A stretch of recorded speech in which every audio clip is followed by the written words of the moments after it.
Bueno, muy bien, buenas tardes a todos y a todas nuevamente. Bienvenidos a este espacio del Instituto de Estudios Judiciales, en estas actividades que hacemos a distancia.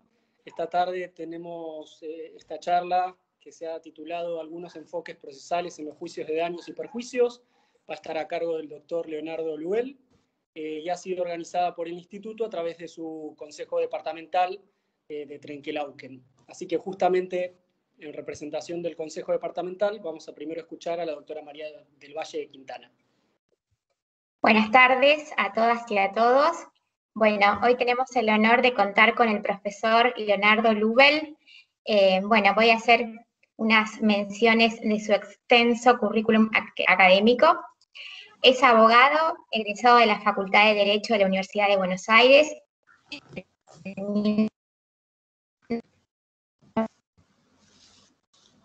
Y especialista en Derecho Procesal Profundizado. Profesor de Derecho de la Universidad de Buenos Aires, desempeñándose en forma ininterrumpida a nivel de grado desde 1986. Profesor ordinario de la Escuela de Derecho de la Universidad Torcuato Di Tella desde 2006.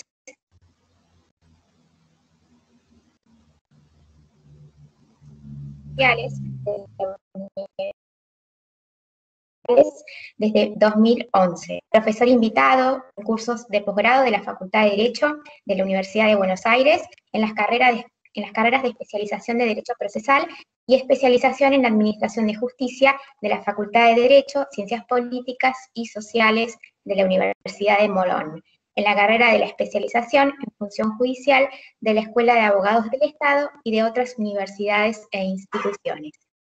Actual vocal secretario del Comité Ejecutivo de la Asociación Argentina de Derecho Procesal y miembro de número del Instituto de Derecho Procesal de la Academia Nacional de Derecho y Ciencias Sociales. Ha dado seminarios y cursos en distintos lugares del país, tales como las provincias de Buenos Aires, Salta, Jujuy, Tucumán, Neuquén, Río Negro y Misiones, y escrito y publicado artículos y libros referidos a su especialidad, como asimismo ha participado activamente en diversos congresos y jornadas, tanto en roles de organización cuanto en tareas académicas, y ha sido premiado en 2008 y 2009 con el Premio al Mérito Docente por la Universidad Torcuato Di Tella. Doctor Luel, le cedo la palabra. Muchas gracias por la calidez habitual. Muchas gracias por invitarme seguido a Trenquelauquen, aunque esta es la primera vez que ocurre en forma virtual. Es un placer para mí compartir este tiempo, este espacio con ustedes, y la idea es desarrollar algunas miradas desde la experiencia académica y desde la experiencia profesional combinadas para atravesar esta temática. Antes, tengo que contarles que de alguna manera esta actividad, si bien no ha sido titulada como una jornada preparatoria de manera formal, está inserta, está pensada para motivarlos a ustedes con referencia a nuestro tradicional Congreso Nacional de Derecho Procesal, en esta ocasión el número 31, que por decisión de la organización en nuestra Asociación Argentina de Derecho Procesal, no se hace este año en septiembre, la cita es cada 2 años, debíamos hacerla este año, pero para poder apostar a la presencialidad va a tener lugar el 1, 2 y 3 de septiembre de 2021. Solamente les voy a dar los títulos, pretendiendo que les resulten atractivos, de las comisiones. Nuevo sistema de gestión y desarrollo del proceso. Por ejemplo, vamos a hablar de nuevas tecnologías y de inteligencia artificial. Reforma a las estructuras procesales. Por ejemplo, vamos a hablar del proceso de amparo, de las pequeñas causas, de la justicia de consumo. Principios procesales, los vamos a revisar críticamente, vamos a presentar los nuevos, o los llamados nuevos principios procesales, principio de proporcionalidad, principio de colaboración. Y finalmente, la última comisión se llama a 6 años del Código Civil y Comercial. En realidad va a ser a 7 años del Código Civil y Comercial, que atraviesa fuertemente el derecho procesal. Los abogados litigantes, los operadores del sistema de justicia, los profesores de derecho procesal, antes teníamos que estudiar derecho civil, indudablemente, pero ahora, de algún modo, forma parte también de nuestra currícula. Tiene una notable influencia. Y también para el tema que me toca tratar hoy. La idea para la organización de esta charla es que voy a ir marcando algunos puntos que me parecen relevantes desde ahora hasta alrededor de las 15:50, y a partir de allí voy a atender vuestro chat.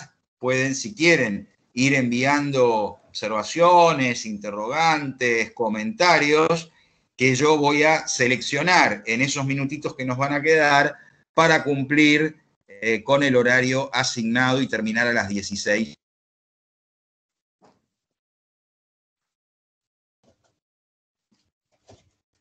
Al proceso por mi maestro Enrique Falcón. Para nosotros un proceso civil reconoce 5 etapas. La etapa introductiva o de postulación o constitutiva, que abarca, entre otros, trascendentes actos procesales, como ustedes saben, la demanda, la contestación de demanda, las excepciones de previo y especial pronunciamiento. En segundo lugar, la etapa intermedia o etapa probatoria.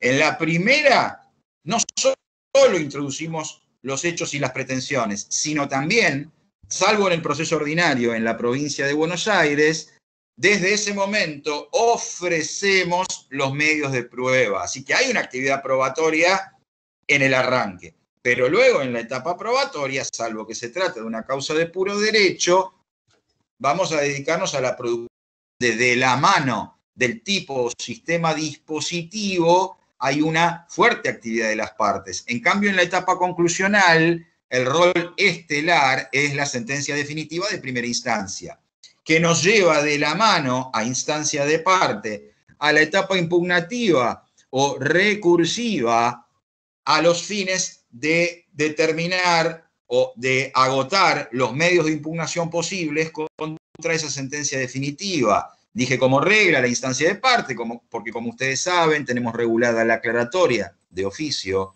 no tenemos regulada la revocatoria, aunque a veces se utiliza de oficio con acogimiento, con apoyo en la jurisprudencia, y aparece regulada con una cantidad de cambios que no hacen al encuentro de hoy, el llamado recurso de consulta. Y otra problemática que tampoco hace al encuentro de hoy, pero que es apasionante, es la posibilidad de declarar una inconstitucionalidad de oficio en el campo de la etapa impugnativo-recursiva. Y luego, y esto lo remarcamos, y en otra oportunidad los he visitado en Trenquelauquen y me ha tocado tratar este tema, para nosotros hay una quinta etapa en el proceso de conocimiento. No es un proceso independiente, la ejecución procesal forzada, que hace a la esencia de nuestra actividad. Pero antes de la etapa introductiva, es imprescindible que hablemos o que mencionemos, por un lado, a las diligencias preliminares con la posibilidad de producir prueba anticipada, artículos 326 y concordantes de ambos códigos procesales, y entonces será menester en un proceso de daños como aquel al que me voy a dedicar principalmente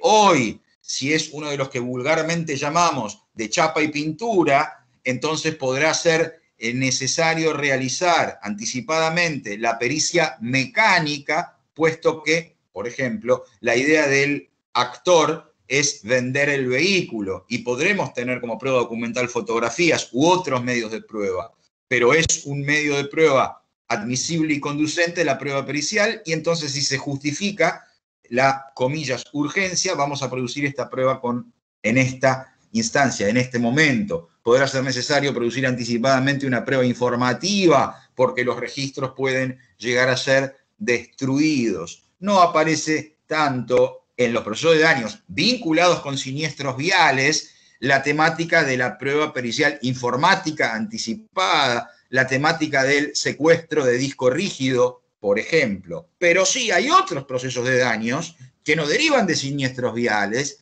en el que podemos estar discutiendo la afrenta al honor de una persona, y puede ser necesario realizar constataciones de mensajes de WhatsApp, constataciones de páginas web, y ahí se abre un campo que hoy solamente dejo mencionado, pero realmente fértil para la profundización, porque estoy convencido que a esta altura del desarrollo de la ciencia procesal y a esta altura del desarrollo de las llamadas nuevas tecnologías de la información y de las comunicaciones, ya no tan nuevas, los operadores del sistema, vulgarmente de este y de aquel lado del mostrador, todavía no estamos preparados para ver cómo se incorpora la evidencia digital al proceso, por ejemplo, un correo electrónico, y luego cómo se valida, cómo se acredita su contenido, su autenticidad, y luego sobre quién recae la carga de la prueba. Bueno, dependerá.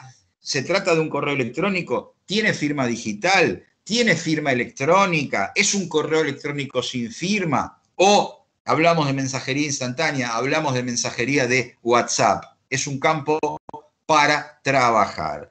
Pero quiero hacer referencia a la mediación y vincularla con las disposiciones de la ley a nivel nacional, que va de la mano, la ley 26.589, que está en vigencia desde el 2010, que va de la mano con el Código Civil y Comercial de la Nación, que como ustedes saben está en vigencia desde el 1 de agosto del 2015.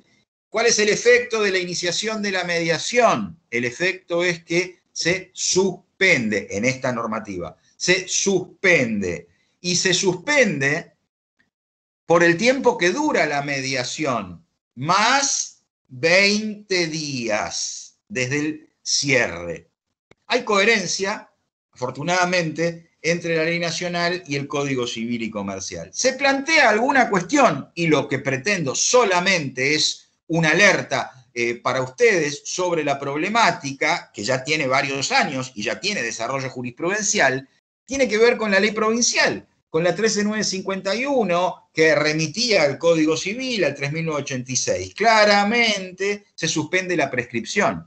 El problema es que la norma de fondo no nos indica desde cuándo, y el decreto reglamentario sí nos indica desde cuándo, y no coincide con el 2542 del Código Civil y Comercial, porque ¿cuál es el punto de arranque en el Código Civil y Comercial para el cómputo de la prescripción? La fecha de la audiencia o de la expedición del medio fehaciente de notificación de la audiencia de mediación. Y en el decreto provincial se establece que la fecha de inicio es la presentación en la mesa receptora. Así que allí tenemos un interregno, tenemos una cantidad de días que exigen, frente al planteo de una excepción de prescripción, una interpretación. Indudablemente, tema para considerar. Ya no tanto hoy en día, porque ya estamos cumpliendo 6 años del Código Civil y Comercial, pero todavía podemos tener alguna cuestión. En esta materia es relevante sostener que el plazo para los supuestos que en el Código Civil se llamaban de responsabilidad extracontractual, antes era de 2 años. Ahora, para estos procesos o para estos asuntos, el plazo es de 3 años. De manera tal que, ¿qué código se aplica? Bueno, si el siniestro ocurrió bajo la vigencia del código anterior, esto es hasta el 31 de julio del 2015, no importa que esté en vigencia el nuevo código, corresponde aplicar el plazo de 2 años. Para este tema no tenemos otra clase de complejidades como las tenemos, y sobre esto también me tocó desarrollar una charla presencial en Trenquelauquen, cuando se produce un supuesto inverso, por ejemplo,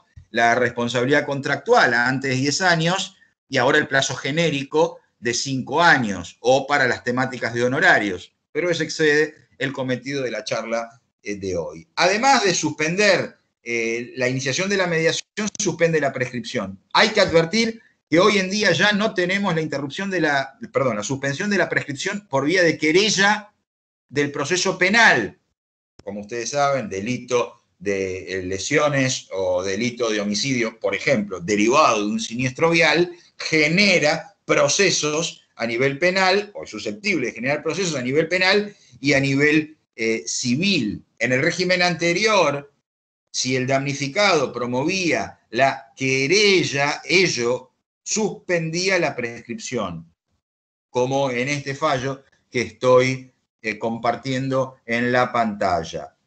Pero sí, ya no tenemos la norma, hoy día no tenemos esta causal suspensiva de la prescripción.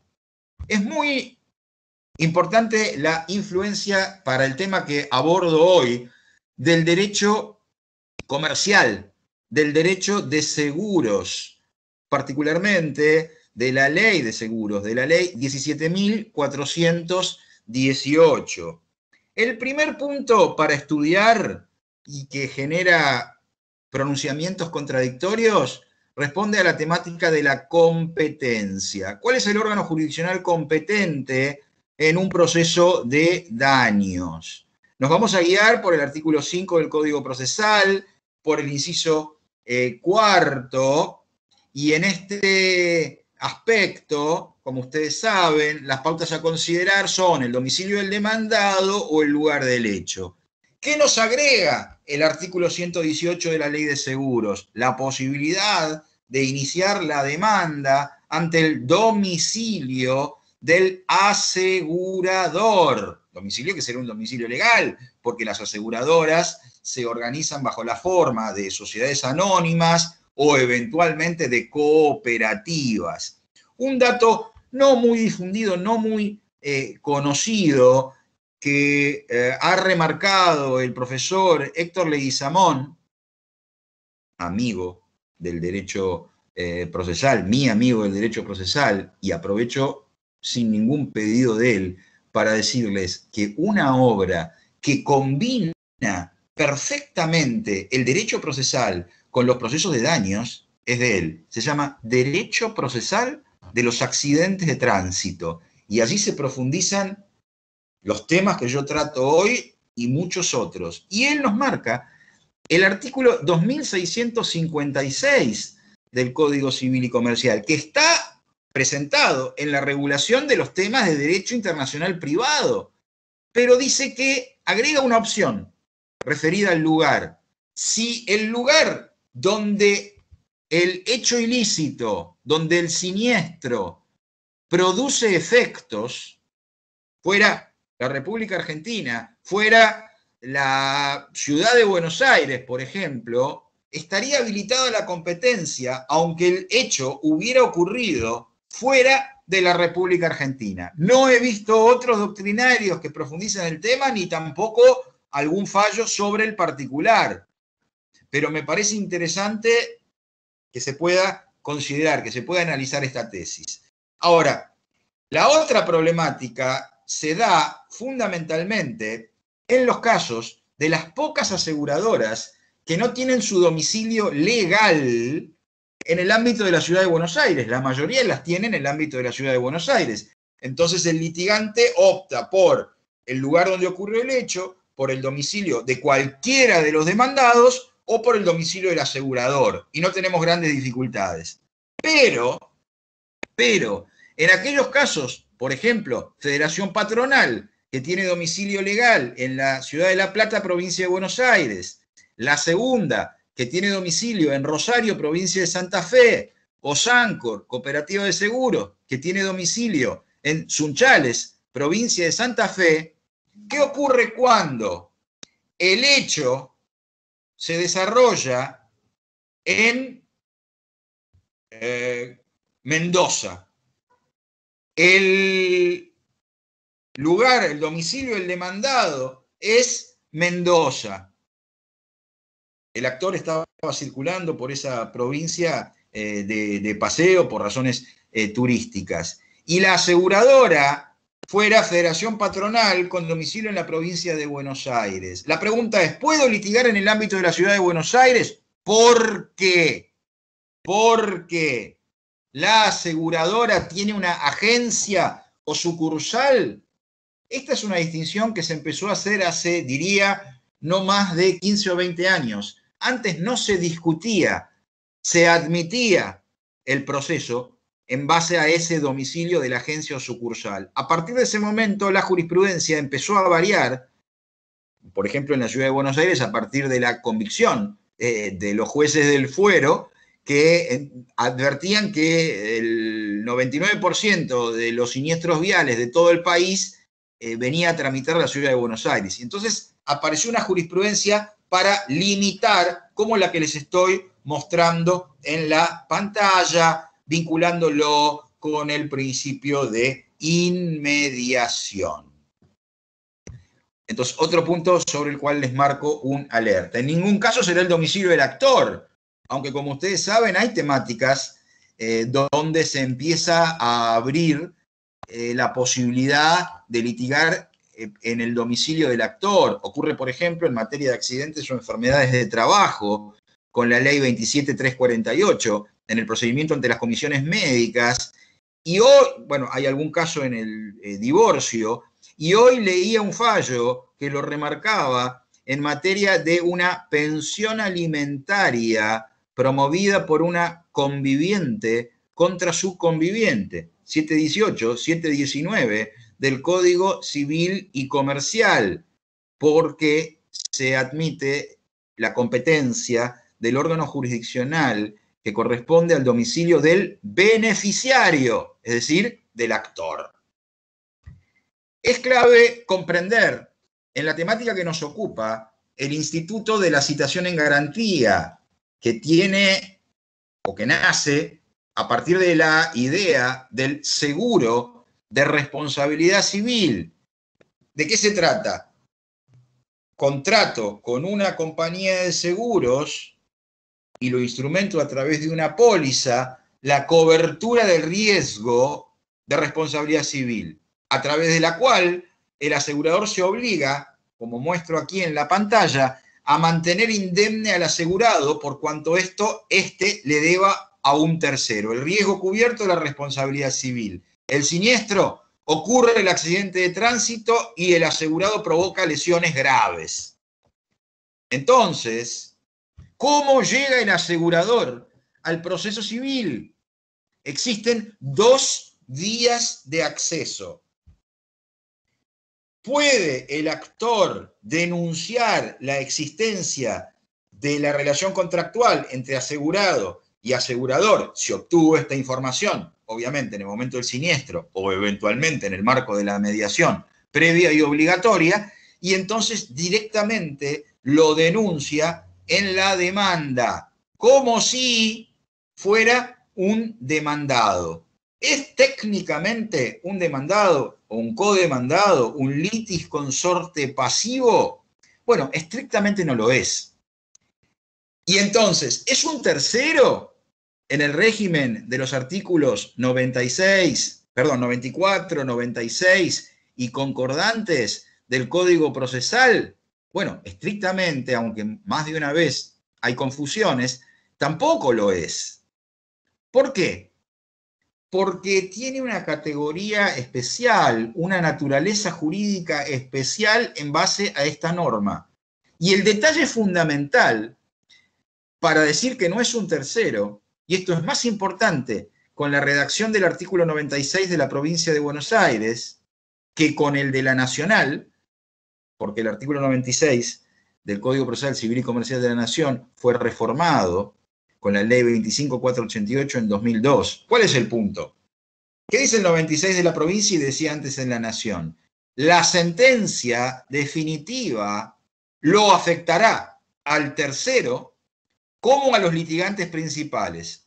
Entonces, una de las interpretaciones, hay otras, una de las interpretaciones era que la sentencia no se puede ejecutar contra, era y es en algún caso, no se puede ejecutar contra el tercero. Esto se subsanó a nivel nacional porque el 96 ahora dice que se puede ejecutar la sentencia contra el tercero, pero no a nivel provincial. Y claramente, como ven también en la pantalla, la sentencia se puede ejecutar contra el asegurador. Por lo tanto, si tengo que ubicarlo, tengo que asimilar la citación en garantía a la noción de parte, efectos subjetivos afectan a las partes, de la sentencia afectan a las partes, o a la noción de tercero, puede afectarla o no puede afectarla, voy de la mano o voy por el camino de considerarla una parte, con los derechos que tienen las partes, con las cargas procesales que tienen las partes, con los deberes que tienen las partes, pero con una importante limitación. La limitación deriva de la póliza, del contrato de seguros, puesto que la aseguradora será condenada, y esta es la expresión que solemos leer en las sentencias, en la medida del seguro. Y este punto tiene conexión con la prueba a producir, la documental, con la póliza, la prueba pericial contable.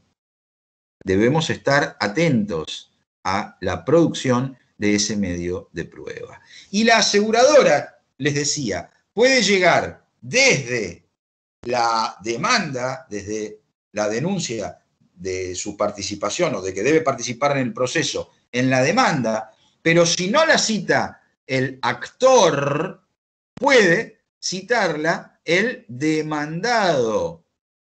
¿Hasta cuándo puede ser citada al proceso? Bueno, como ustedes saben, y surge en realidad del artículo 118 que está en la pantalla, dice, hasta que se reciba la causa a prueba. En la provincia de Buenos Aires puede haber algún proceso de daños que tramite con el proceso de conocimiento ordinario, pero en general se va a aplicar la matriz del proceso sumario, ver artículo 320 y concordar con el 489, 490 y siguientes. Y entonces, finalizada la etapa introductiva con distintas redacciones, se recibe la causa prueba, se dispone la apertura de la causa prueba, se proveen los medios de prueba, o ya más modernamente, aunque no lo diga el Código Procesal, a partir del plan de oralidad, la prueba se desarrolla a través de una audiencia preliminar y de una audiencia de vista de causa en la provincia de Buenos Aires. Entonces podríamos trazar el parangón. El límite para citar al asegurador sería la convocatoria a la audiencia preliminar. Por supuesto que esto no está escrito, pero parece esta la interpretación más plausible. A nivel nacional, a mi modo de ver, claramente la fijación de la audiencia preliminar, que sí está regulada, concordando los artículos 359 y 360 del Código Procesal, marca el límite para citar al asegurador al proceso de daños. Esa citación ha sido calificada doctrinariamente, los autores de derecho comercial, Morandi, Alperín, y jurisprudencialmente como una acción directa no autónoma. Y acá también hay que hacer advertencias. Como queda dicho, la condena es ejecutable contra el asegurador en la medida del seguro y en ese sentido justificamos el adjetivo directa.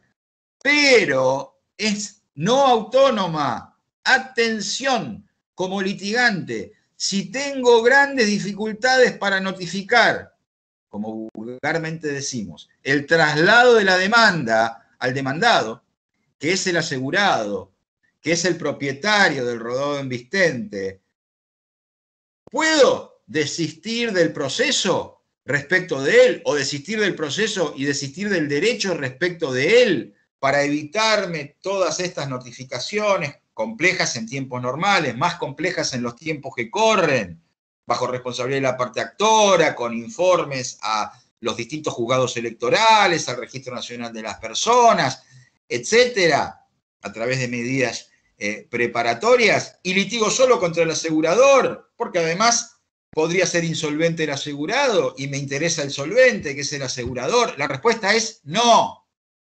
En función de este plenario de la Justicia Nacional en lo Civil, que aquí les cito, y del mismo criterio que se aplica en la provincia de Buenos Aires. En este precedente, por ejemplo, que estoy compartiendo del año 2005, en el caso Ramis, que nos muestra, igual que en Irago con Cabrera, que yo tengo que demandar, y tengo que, más que demandar, tengo que traer al proceso, no puedo desistir del propietario o del conductor, cualquiera de los dos. El propietario es el contratante del seguro, pero el conductor, por disposiciones de la póliza, también está cubierto. Su responsabilidad civil también está cubierta. A uno, a los dos, o a uno de los dos, tengo que traer al proceso. Los interesantes problemas que solo menciono y no voy a abordar ahora, se plantean cuando el vehículo es sustraído, es hurtado, es robado, es usado contra la voluntad del asegurado, del propietario. ¿Hay cobertura o no hay cobertura? Bueno, es interesante el análisis de la jurisprudencia sobre el asunto. Y entonces hemos incluido a la citada en garantía en la demanda, y si no, va a estar denunciada en la contestación de la demanda. Pero esa demanda, antes hablamos de la suspensión de la prescripción, ahora nos importa remarcar que produce la interrupción de la prescripción. ¿Solo la demanda? No. Ha quedado claro y ha quedado superada la dificultad que teníamos antes del 1 de agosto del 2015, que el inicio del beneficio litigar sin gastos, sin haber iniciado la demanda, o la solicitud de una medida cautelar, o eventualmente la solicitud de una medida de prueba anticipada, que para mí, siguiendo al querido Jorge Rojas, también es una especie del género medidas cautelares, pero cualquiera de esos supuestos sirve para interrumpir la prescripción. Y además, también ha quedado claro, estoy hablando del 2642, del 2542, del 2546 y concordantes del Código Civil y Comercial, que yo puedo iniciar la demanda en el plazo de gracia posterior al día en que se produjo la prescripción, 4 primeras en la provincia de Buenos Aires, 2 primeras a nivel nacional, y el acto será útil para interrumpir la prescripción. Tenemos que tenerlo a la vista. Y atención que no tienen esta preocupación, o tan gravemente esta preocupación en la provincia de Buenos Aires, porque a partir de aquella reforma de hace unos cuantos años del artículo 315, se requiere una intimación previa a activar para que se decrete la caducidad de la instancia. Así que en mi lectura, ustedes pueden tener alguna experiencia distinta que valga la pena comentar, en mi lectura ya no es tan preocupante la caducidad de la instancia para los abogados litigantes en el ámbito de la provincia de Buenos Aires, aunque puede producirse. A nivel nacional no tenemos la intimación previa, entonces hay más supuestos y es más grave porque es generador de responsabilidad profesional. ¿Y por qué? Si la caducidad de instancia produce efecto de cosa juzgada formal, no impide la iniciación del nuevo proceso. Claro, no la impide, pero como borra, como marco acá en la pantalla, el efecto interruptivo de la prescripción, entonces es muy posible que cuando voy a iniciar el segundo proceso ya haya habido prescripción. Podría arriesgarme a iniciarlo, porque si mi contraria no me plantea la excepción, el órgano jurisdiccional, como ustedes saben, no la puede declarar de oficio, pero es muy grave. He visto algunos casos, fundamentalmente en primera instancia, a nivel nacional, respecto de la llamada demanda interruptiva de prescripción en el proceso de daños. La inicio al solo efecto interruptivo, incompleta. Y fíjense este despacho de algunos juzgados de primera instancia, ordenando a la actora, dentro del 5º día, cumplimentar los recaudos del artículo 330 del Código Procesal, bajo apercibimiento de tenerla por desistida de la acción o sea, del proceso. Y entonces, además, pierde el efecto interruptivo.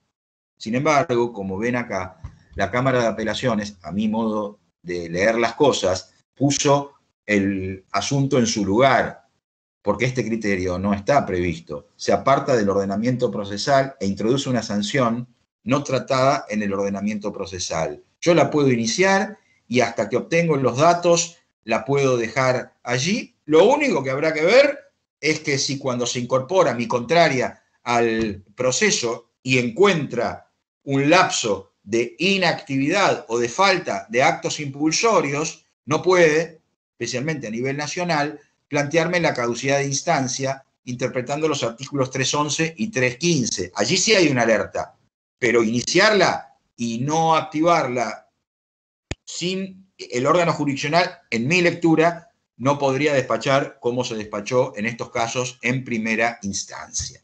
Es muy interesante ver cuál es la conducta del asegurador en el proceso de daños, teniendo en cuenta que en muchas ocasiones y en función de las cláusulas de la póliza, el asegurado le otorga la dirección del proceso al abogado que designa el asegurador y generalmente le otorga poder.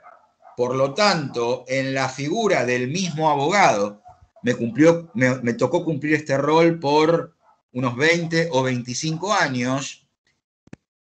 En la figura de la misma persona, del abogado originalmente contratado por la aseguradora, va a aparecer como abogado del demandado y como abogado de la citada en garantía. A esto se refiere el primer supuesto. La aseguradora comparece y tiene un accionar coadyuvante con el asegurado, porque de hecho será representado por el mismo abogado. Podría ocurrir, ¿esto por qué lo incorpora la póliza? Como un beneficio para los asegurados, para que no tengan que contratar un abogado propio, un abogado particular, y entonces evitar que tengan que pagarle los honorarios. Muchas veces les advierto a los clientes que esta es una posibilidad, pero más de una vez lo barato sale caro, para usar un proverbio popular, por la desconexión que he observado muchas veces entre los estudios de las aseguradoras, que integré, como les decía, muchísimo tiempo, y no era en general nuestro caso, que llevan decenas, centenas o miles de procesos, y el cliente, entre comillas. Pero puede funcionar todo bien. Ahora, hay otros supuestos. El más fuerte, el más grave, tiene que ver con las defensas anteriores al siniestro. El supuesto de ebriedad, encuadrado como una especie del género culpa grave, o el supuesto de falta de licencia de conducir, o el supuesto de falta de pago de la prima. Son en general supuestos que se llaman de exclusión de cobertura. ¿Y qué ocurre? Bueno, la jurisprudencia tradicional consideraba que todos los que mencioné eran supuestos de exclusión de cobertura, de manera tal que podía prosperar la demanda contra el asegurado y rechazarse la demanda contra el asegurador en función de esta causal. Por supuesto que cuando la aseguradora va a plantear una exclusión de cobertura, no acepta otorgar que su abogado sea el abogado del asegurado. Eso va a ocurrir en la medida en que no existan intereses contradictorios, pero aquí claramente hay un interés contradictorio. Estos son los típicos supuestos en que el asegurado tiene que ir a contratar su propio abogado. Pero la jurisprudencia más moderna, también últimos 10, 15 años ya, empezó a incorporar las ideas del derecho al consumidor, empezó a incorporar otras ideas. Fíjense en este ejemplo, en este precedente Mogilevsky del 2007 de la Cámara Nacional de Apelaciones en lo Civil. En el momento del accidente, el que manejaba no tenía licencia de conducir. Este fallo nos recuerda que históricamente ese fue un supuesto de inexistencia o de falta de cobertura y que se ha admitido la defensa del asegurador si no tiene el registro el conductor, por una expresa previsión contractual. ¿Por qué? Porque, les remarco acá, la carencia de un carnet de conductor implica un riesgo adicional al contratado, que no puede ser cubierto. Pero, y tomo este caso como paradigmático, porque esta sala, igual que la sala L, empezaron a abrir el camino para decir, la falta de licencia de conducir es una cuestión solo administrativa, es una infracción reglamentaria, pero hay cobertura, especialmente cuando el asegurado es el propietario y la falta se detecta en el conductor. Es una mirada muy combatida, claro, por las aseguradoras. Y lo vinculan en este fallo con la obligatoriedad del seguro de responsabilidad civil y con la necesidad de cubrir el daño a terceros. Dicen, esto no puede perjudicar al damnificado, esto no puede perjudicar a la víctima, por lo tanto, al clásico criterio de que las defensas anteriores al siniestro son oponibles a la víctima, es revisado acá.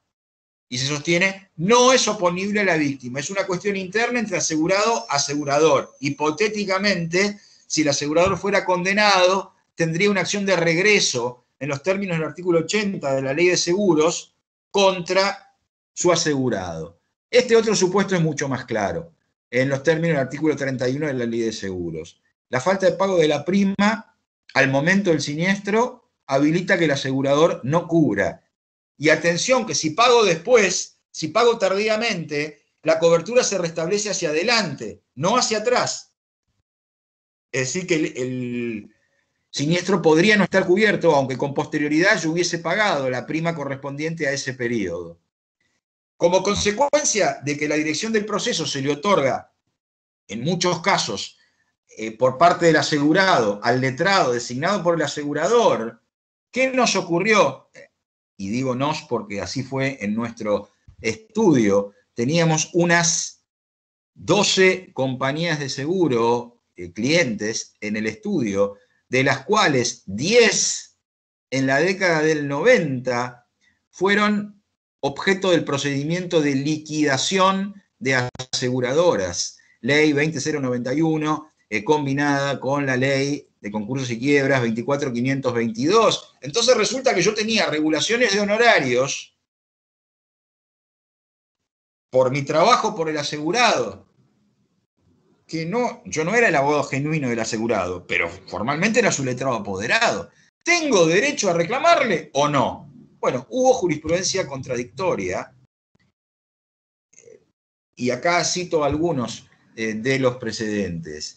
Por ejemplo, en la Suprema Corte de la Provincia, no se le puede exigir al asegurado por cuanto al abogado designado por la compañía le es oponible el contrato que da origen a su actuación profesional. Mientras que la Cámara Comercial, en este otro ejemplo, nos dice que, no obstante lo anterior, el asegurado se ve beneficiado con la actuación del abogado. Y como la tarea del abogado se presume onerosa, le tiene que pagar sus honorarios. Se generaron enormes conflictos y los asegurados en esta materia, igual que en materia de accidente de trabajo, antes de la ley de riesgos de trabajo, tenían que afrontar no solo las condenas, porque el asegurador estaba en liquidación, sino también, en muchos casos, los honorarios que le reclamaban sus ahora ex abogados, pero designados por el asegurador. También ha habido grandes discusiones, hoy no del todo superadas, en torno de la franquicia. ¿Qué es la franquicia? Es un descubierto obligatorio en los seguros de responsabilidad civil que tiene que pagar el asegurado. Y entonces salió un fallo plenario en la Justicia Nacional.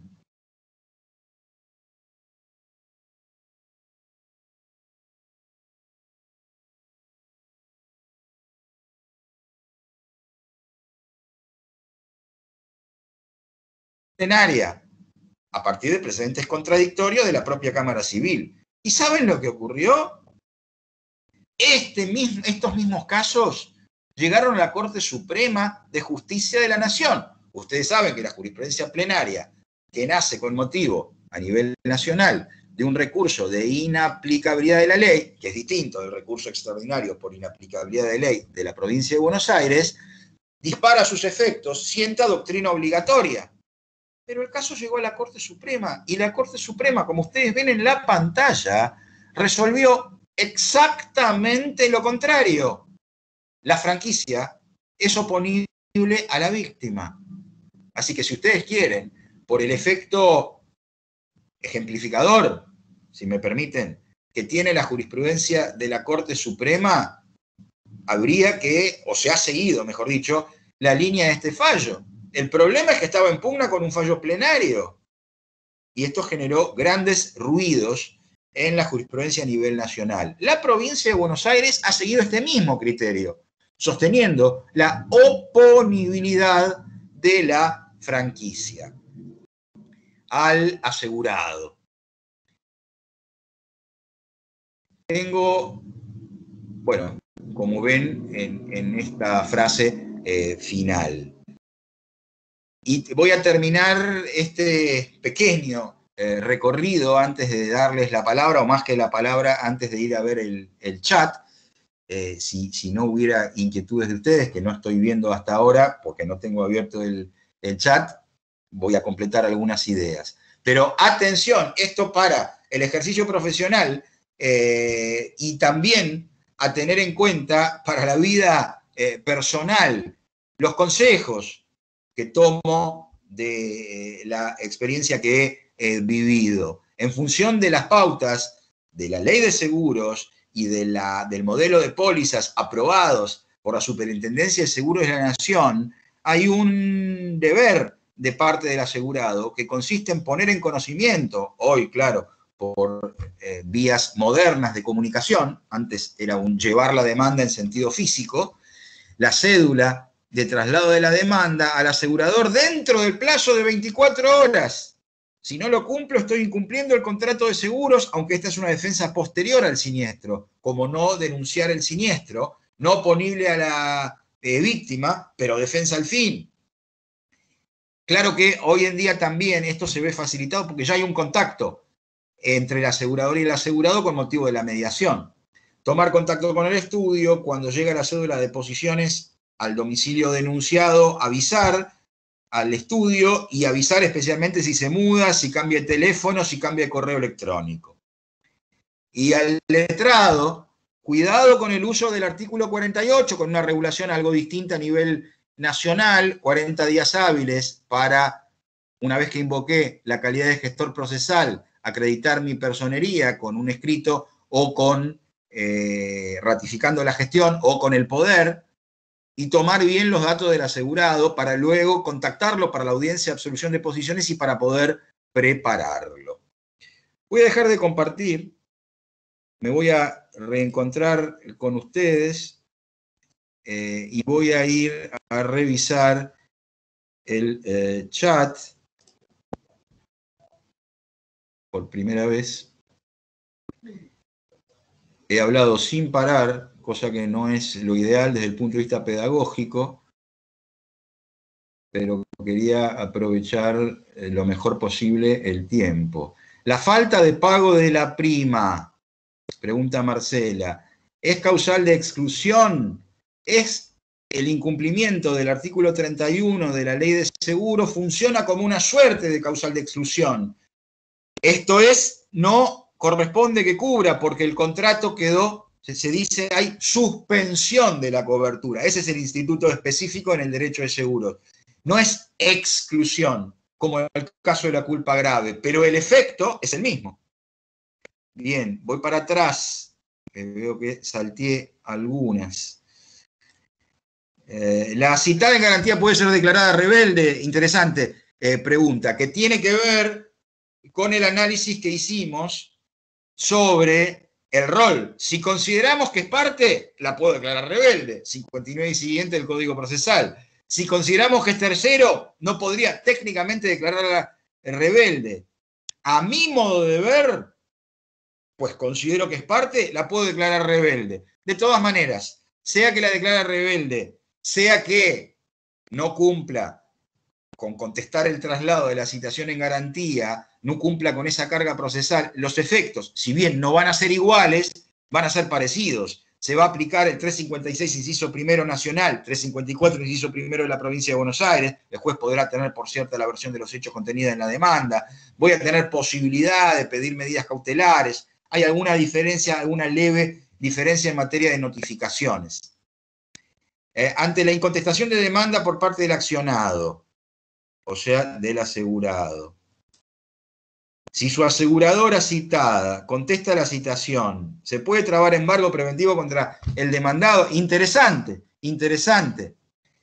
Yo considero que habrá que intentar acreditar los recaudos de las medidas cautelares. Esto es, en este punto, la verosimilitud del derecho y el peligro en la demora. La verosimilitud del derecho no tiene que ver con esto de si la aseguradora contestó o no contestó, aunque tal vez la aseguradora haya aportado algún elemento de juicio, pero podría tener que ver o podría no tener que ver sobre la mecánica del accidente. Ahora, el peligro en la demora es lo que me parece más hay que analizar, porque si la condena va a ser solidaria o va a ser insolidum, y no es relevante la limitación de cobertura, por ejemplo, entonces uno de los dos demandados estaría en condiciones a priori de cubrir, con lo cual yo creo que el punto a analizar es el peligro en la demora. No la voy a obtener automáticamente, como me parece a mí, pero ese es el punto que hay que analizar. Por supuesto, en el caso que no haya ninguna causal de suspensión, como falta de pago de la prima o de exclusión de cobertura. O sea, cuando la póliza, cuando la aseguradora reconoce la cobertura, aun cuando, como el asegurado no le llegó la cédula, no pudo designarle al abogado. Bien, considera que el tercero, víctima de un siniestro vial, es un consumidor de seguros, no bystander, pero sí equiparado. Bueno, hay mucho escrito sobre el particular y hay dos grandes, como nos ocurre generalmente en derecho, dos grandes posturas.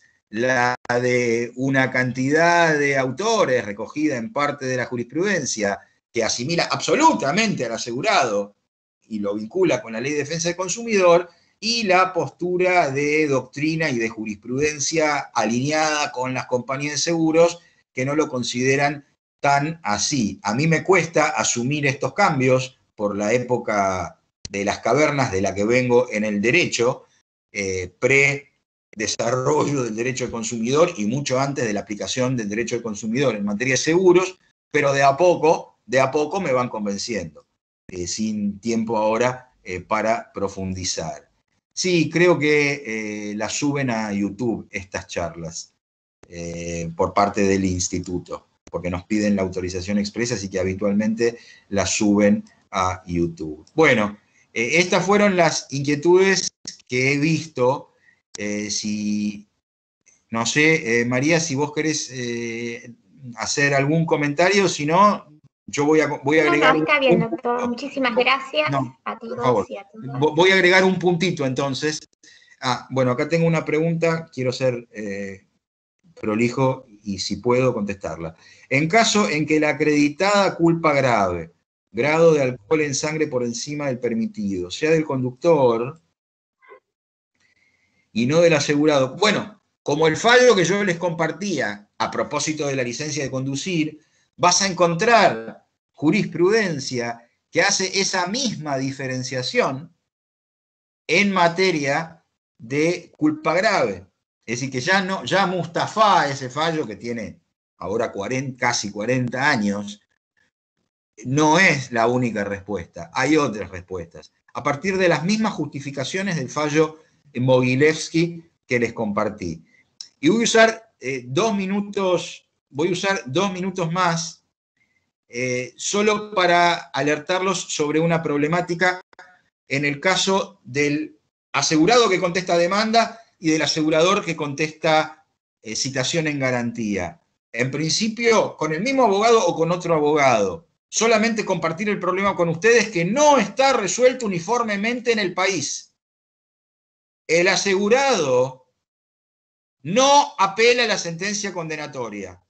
El asegurador sí. El asegurado obtiene en cámara la liberación, se rechaza la demanda en Cámara por la apelación del asegurador de la citada en garantía, que declara, por ejemplo, la culpa a la víctima. Pero el asegurado codemandado consintió.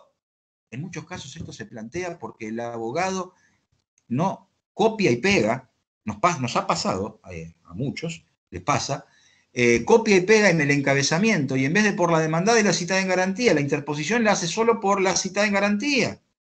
Entonces llega firme para el demandado la sentencia a la Cámara. La pregunta, que solo voy a dejar planteada como interrogante para que el que le interese lo profundice, y jurisprudencia de la Corte Suprema de Justicia de la Nación, de la Suprema Corte de la Provincia de Buenos Aires, y bastante doctrina, por ejemplo, trabajos de Alejandro Verdaguer, un importante trabajo de Lino Palacio, que se ocupa de este problema. Ávila Rodríguez, fallo de la Corte Suprema, en una línea similar, no es exactamente este punto, pero va en esta línea. ¿Es admisible que haya dos sentencias contradictorias y que el asegurador quede liberado y que el asegurado que consintió tenga que pagar? Palacio nos dice, esto es inadmisible, y nos marca el concepto de unidad lógica de la sentencia. La jurisdicción no puede dar dos respuestas contradictorias, y entonces nos plantea que este litis consorcio no es un litisconsorcio necesario, hay que reconocerlo, pero tampoco es un litisconsorcio facultativo. En el litisconsorcio facultativo los efectos de la sentencia, los efectos de los actos procesales de un litisconsorte no benefician al otro. En el necesario sí. Este no es ni facultativo ni es necesario. Es un litisconsorcio anómalo. Pero la conclusión, dice Palacio, es que se extienden los efectos de la sentencia de la Cámara al no apelante. Muy bien. Hora 16. Me gusta cumplir los horarios. Por lo tanto, estoy a vuestra disposición en otra oportunidad. Ha sido un gusto para mí estar con ustedes. Para nosotros. Y bueno, nos vemos la próxima. Nos vemos la próxima, que les vaya muy bien, y si les interesa el Congreso, googleen la página de la Asociación Argentina de Derecho Procesal. Que les vaya muy bien. Gracias, chau, chau. Chau, chau.